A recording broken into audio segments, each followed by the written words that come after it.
Maulan ngayon. Bibili ako ng tinapay.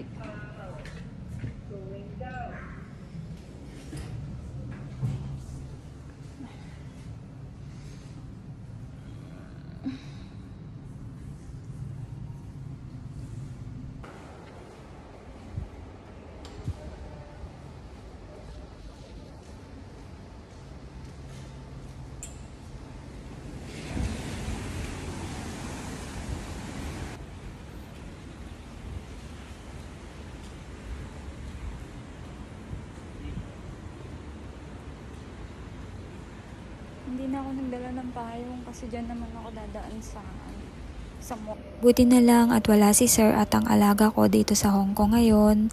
Pero naiwan naman ang amo kong babae at pumasok sa kanyang opisina. Kaya eto, nagawan ko ng paraan para makababa at bumili ng pagkain ko. Nagugutom na kasi ako, hindi pa ako nag-aalmusalan at nagtatanghalian. Medyo nagtatampo ko sa mga amo ko, pero hindi naman yung tampo na masama. Tampo lang ng isang katulong na hindi nabibigyan pa ng food allowance. Food allowance kasi ako, pero hindi siya yung buo. Binibigyan lang ako ng amo ko ng food allowance para sa breakfast at saka sa lunch ko. Pero ayun nga, kaya ako nagtatampo kasi kung hindi ko kukunin, wala akong pangkain.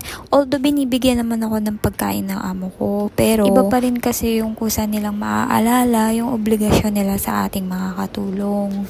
Madalas kasi ako talaga yung sumisingil sa mga amo ko, sa sahod at saka sa food allowance. Minsan, dahil nga nahihiya ako na paulit-ulit na nangyayari, na baka naiinis din sila kapag sinisingil ko sila, ang ginagawa ko, nagtitiis talaga ako hanggang sa maalala nila. Pero ayun nga, hanggat hindi mo sinisingil, hindi talaga nila maalala. Kaya din ako napaisip na lumapit talaga kay Lolo Primo at mag-apply sa Prime Credit Card para may masandalan ako kapag delay ang sahod o food allowance ko. Ang sinasahod namin dito sa Hong Kong ay dollar. Ang gastusin namin dito sa Hong Kong ay dollar din. Laman yung bulsa ko. So, ang sinasahod po namin ay madalas pinapadala namin na mas malaki kaysa sa naiiwan sa amin. Kung anong naiiwan, yun lang ang pinagkakasya. Isa-isang buwan po, ilang beses kami nagde-day off. Tapos, dun namin lahat kinukuha. Pagkain, shampoo, lahat ng mga necessities namin, load, internet, etc. Kaya ayun, tampo talaga ako sa mga amo ko. Mag-antay pa ako ng mga ilang days. Pag talagang wala pa, imi-message ko na talaga amo ko. Pero naiintindihan ko rin na alam ko na busy yung mga amo ko, na hectic yung schedule nila sa trabaho, kaya baka wala na silang panahon na isipin ako. Pero paano naman ako? Kailangan ko rin kumain.